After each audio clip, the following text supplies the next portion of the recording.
Today on the list, take a tour of your favorite TV shows, bust the myths of airline pricing, and why youth sports are good for the brain and body. It's definitely teaching you how to be selfless and remembering that the team comes before the individual. Plus, this looks like it could get messy, and that's the idea. refreshing summer drinks to make it home. What I love about it is there's a hint of a kick. It's not all sweet. But up first, a trailblazing artist's journey to self-love and success. It's your life, it's your list, and it starts right now. Hey everyone, I'm Jimmy Rhodes. And I'm Christina Guerrero. Grammy, Emmy, and Tony Award winner Billy Porter is in the midst of his nationwide tour. The famously energetic performer is using song and dance and more to tell his life story. But it's not just about entertainment. How Billy Porter is using his platform to influence the world is our featured story at the top of the list. Be all that you can be. You may recognize Billy Porter from his performance in the TV series Pose. And that is how you do a ball. A role he won an Emmy Award for leading actor, making him the first openly gay black man to do so. Or maybe you've seen him as Lola in Kinky Boots, which won him a Tony Award for Best Actor and a Grammy for Best Musical Theater Album. But now we're seeing a whole new side of Billy in his first ever tour, highlighting his career and new album, The Black Mona Lisa Tour, Volume 1. For a little context, my dream as a kid was to be the male Whitney Houston. My first R&B soul mainstream music album came out in 1997. The industry was very homophobic. It didn't work out for me so well then. Now, 27 years later, I get to come back into this mainstream music space on my own terms. We talked to him about how we can live on our own terms. And the first way Billy has done that is using his tour as a celebration of life and love. It's a celebration of life, love, joy, hope, peace. All of the words that have sort of disappeared from the lexicon recently. We're not talking about that stuff recently. And we need to start talking about that again. You know, and so my hope is to give the world a big bear hug and remind us all that we're better together and that love always wins. By presenting a retrospective of his life, Billy hopes to encourage us to live in authenticity. I had a lot of doubt, a lot of it, but I kept showing up and putting one foot in front of the other. I relinquished expectation and began to practice the truth of we are exactly where we're supposed to be at all times in life, even when it's uncomfortable. And he says sometimes leaning into what's uncomfortable is worth it if you're being who you truly are. Because I could never have imagined the person you see in front of you having the kind of success that you see me having. I never imagined that my queerness would become my superpower. And the reason why I'm sitting here before you today is because of that authenticity. I never could have imagined that. So finally, Billy says to live courageously. To not fit in, to not kowtow, and to be exactly who you are takes courage. It's hard to be what one cannot see. And so what I hope is that when people see me and how it has set me free, that they can do the same. Living life on our own terms is at the top of the list. The summer heat is on its way, so it's time to get your cooling off plans in place. And we have just the thing to get you started. Fresh, authentic Latin desserts that'll take down the temps while amping up the taste all season long. Let's satisfy those sweet cravings with some authentic and cool Latin treats. This is not like just having a soda pop. This is better. That's leveling up from there. You're going to be amazed to see some of the things that we're going to put together here. We met up with Gabe Garfield, founder of the Frutilandia franchise, to highlight 3 of their best menu items that'll become your next summertime obsession. A lot goes into making these drinks. We try to stay away as much as possible from using chemicals. We focus on offering our customers really, truly refreshing flavor that you get from using fresh fruits. That's really what makes Frutilandia different. First up is their Pina Colada drink. One of the top drinks here at Frutilandia. It starts with coconut syrup at the bottom of a cup. Made out of coconut, vanilla, milk, and sugar. You can see the texture in there from the coconut. That's nice. Followed by shaved ice and pineapple syrup, where juice falls to the bottom and pineapple chunks remain on top. That's a nice chunky there, right Look there. at that. That's looking really good. On top goes generous scoops of coconut pineapple ice cream. You know what? Let's go extra. And for the final garnish, condensed milk. Give it a little. Fantastic. This looks like it could get messy. And that's the idea. There is no delicious drink that doesn't get messy. And we have a really good example of that here. This looks great. And it tastes delicious. On to our next sweet concoction, the Dulce Churro. The dulce will be the syrup that we make here in-house. Short for dulce de leche, which goes to the bottom of a cup, followed by ice that's soaked with more syrup. Then, our churros. The churros, by the way, I think really make it. They add something. These are all fun to look at. Vanilla ice cream goes on top, and after a drizzle of caramel, it's ready to enjoy. And there it is, ladies and gentlemen, a delicious dulce churro from Frutilandia. We're wrapping it up with a fan favorite, the mangonada.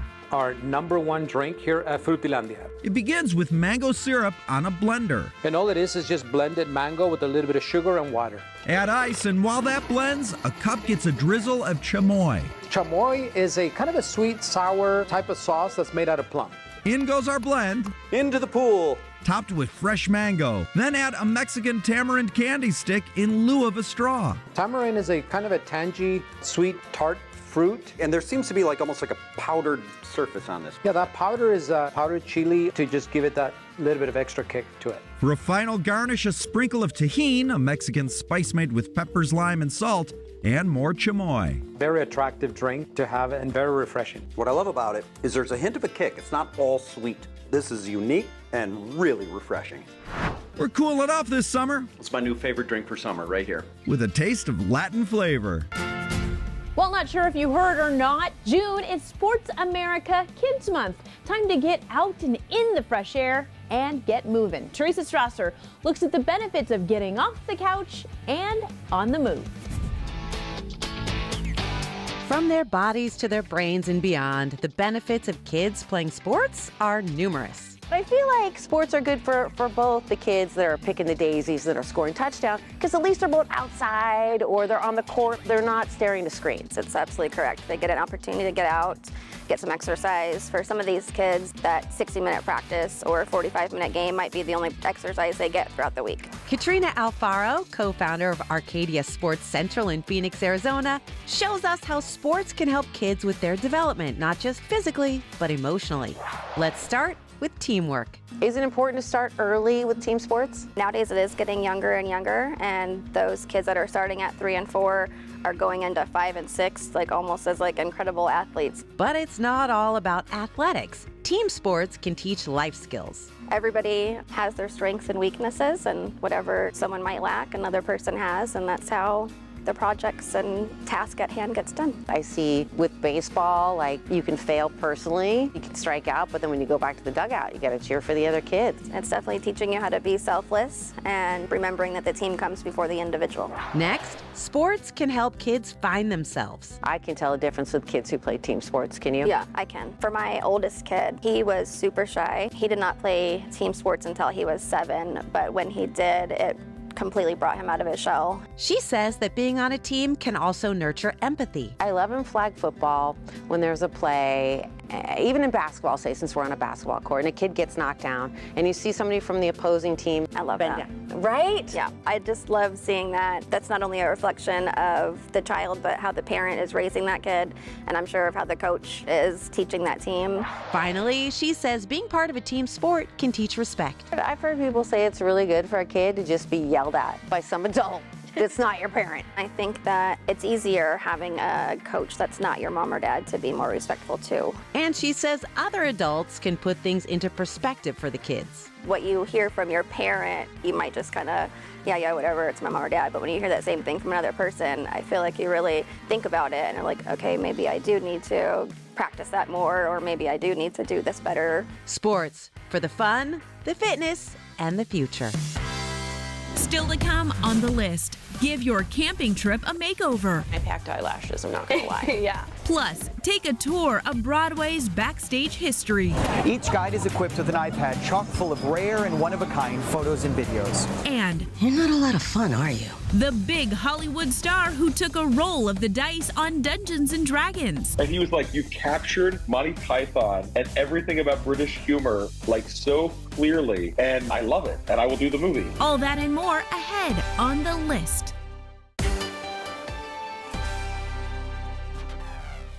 Hey guys, welcome back. You know, for some, the perfect getaway involves nature at its wildest, hiking through the wilderness, laying under the stars. I don't know, KG, that sounds buggy. For others, it involves, say, a pampered stay at a luxurious spa. Yes, but if you want something that offers both nature and nurture, maybe you want to give glamping a try.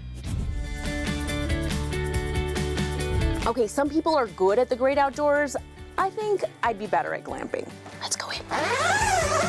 Oh my gosh, this is amazing. Glamping is an elevated, more upscale version of camping. So it has all the amenities already provided for you, like the tent and the bathrooms and all the on-site activities, without really having to worry about planning and packing your gear, pack it in, pack it out. If you like nature and you have an open mind, you can really enjoy it. To learn more about glamping, we went to the Grand Canyon and met up with Jacqueline Starkey at Under Canvas Grand Canyon.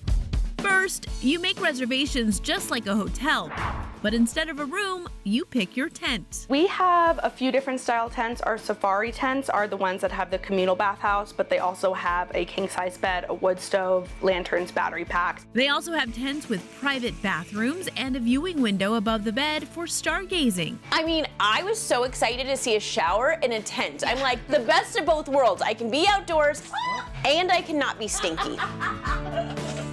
Once you've picked your tent and made a reservation, what to pack? I packed eyelashes, I'm not gonna lie. Yeah. We really provide all the basic essentials like shampoo, body wash, conditioner. If you forgot something, most glamping sites have a store on site. So really what you'll need to bring is good shoes, maybe a wide brim hat, sunblock. And if you think glamping will be sitting in your luxurious tent all day and night, think again. It's all about making the most out of your experience. We have a guest experience coordinator on site at all of our locations, so they can help you plan any tours you want to do, like Jeep tours. These are the two most popular hiking trails going down into the canyon. Guided hiking, kayaking tours at our water locations, and then almost all of our locations do live music or yoga on a very regular, if not daily basis. And don't think we forgot about the most important part of glamping, the food. Definitely recommend the brisket tonight. Great, I'm gonna do the brisket. We have a restaurant on site. Almost all of our locations have some type of food or like coffee on site. Be sure to check the accommodations at your glamp site ahead of time. And even though we're glamping, we're still gonna keep the tradition of making s'mores by the fire. Best part of camping. We're heading to the great outdoors, glamping edition. I love that story. And if you want to continue your adventure and check out some new attractions, why not add some showbiz into the mix? Teresa Strasser has some truly entertaining tours to check out across America. Hey, Teresa. Thank you. From a legendary home of a king to musicals on Broadway, here are a few tours that we think you'll enjoy. Coming in at number 1, Warner Brothers Studio Tour, Hollywood in California. Sure, watching your favorite movies and TV shows is fun, but seeing where they're made? More fun! Here, visitors will go behind the camera and learn the process of creating movies and shows. Swish and flick through the worlds of Harry Potter and Fantastic Beasts. And tour guides will take TV fans to a few spots that might look familiar. The houses behind me were used in TV shows like Pretty Little Liars, Gilmore Girls, Friends, and Growing Pains. And depending on the tour package visitors select, they'll enjoy different experiences like... Inside of this place is really where you bring your sets to life. If we built a set and you need to make it real, this is where you would go to do that. For more info, visit WBStudiotour.com. At number 2, in Memphis, Tennessee, the home of Elvis Presley. That's Graceland. Are you and your family ready to rock and roll? Then get ready for the experience of a lifetime with a visit to the home of rock royalty. Visitors can take a tour of Elvis Presley's iconic mansion and immerse themselves in his legacy. Elvis's style was always on the cutting edge and is evident in Graceland's trendy 50s, 60s, and 70s decor. But the tour is just getting revved up. Guests can also check out themed exhibits, including his automobile museum. Surrounded by over 20 vehicles owned by Elvis, including his legendary 1955 pink Cadillac. For more info, visit Graceland.com. And last on our best tours list is Broadway Up Close in New York. When I moved back to New York City, I realized that we had 40 theaters right here in New York City and I didn't know anything about them. And so from that one realization, Broadway Up Close Walking Tours was started. This tour experience gives visitors a behind-the-scenes look at the legendary district where plays and musicals come to life. You'll hear tales of ghosts, superstitions, theatrical disasters, and legends. They offer 6 different tour packages, each giving an inside perspective on the famous theaters. For more info, visit BroadwayUpClose.com. And those were a few tours taking visitors backstage across America. Lots more to come on the list. Stay right here.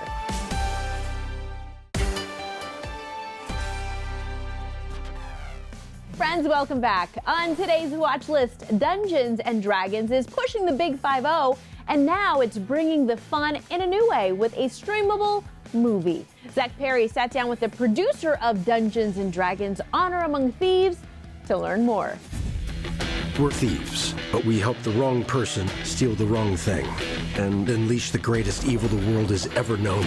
From the world of fantasy and magic, the classic tabletop role-playing game Dungeons & Dragons has made its way to the big screen. Fantastic. Where's the shovel? We caught up with Jeremy Latcham, producer for Dungeons & Dragons Honor Among Thieves, to learn his thoughts on why D&D still has such a hold on kids and adults alike. The movie really captures the vibe and tone of a bygone era of Hollywood. It feels like things felt in the 80s and early 90s when we were just like having fun. Perlamon Tergatis. Maybe I'm not saying it right. Up first, we're learning how D&D went from a game to the big screen. What is Dungeons & Dragons, and what was it like bringing that game to the life of cinema? People sit around a table and they pretend to be this character they've created, and they roll dice, and the turn of the dice determines whether their character is successful at a given task or not. One of your players is a dungeon master who's designed this grand adventure to take you on. You're not a lot of fun, are you? But even though you may not know much about D&D or even played the game, you can still enjoy the movie. All you need to know is that there's like this rich fantasy world that people have been living in and playing with for 50 years and had a great time exploring. Sounds lovely. Quite the opposite. I know, I was being ironic. Jeremy feels like fans of the game may have pretty high expectations for the movie. So we have to make a movie that is true to the game, that captures the spirit of what it's like to play the game. Oh, we got him now! You know what? I'm thinking they're probably sharper stairs somewhere else. But he says it's relatable to all ages. The movie is ultimately a story of redemption and a story of a guy trying to become a better person and his team of friends that he puts together to go on this journey with him. We could die. There's worse things than dying. And just like the game, we'll wrap up with how the movie is fun for everyone. Figure it out over a drink? Probably best. We sent the script to Hugh Grant, and he was like, "You've captured Monty Python and everything about British humor like so clearly, and I love it, and I will do the movie." I don't want to see you die, which is why I'm going to leave the room. I think that the humor just kind of shines the whole way through. What is it exactly that you bring to this? I'm a planner. I make plans. You've already made the plan, so... If the existing plan fails, I make a new plan. So you make plans that fail? No. He also plays the lute. Not relevant. We're rolling the dice of nostalgia and learning all things D&D. What is that again? It's an owlbear. On the watch list. We'll be right back.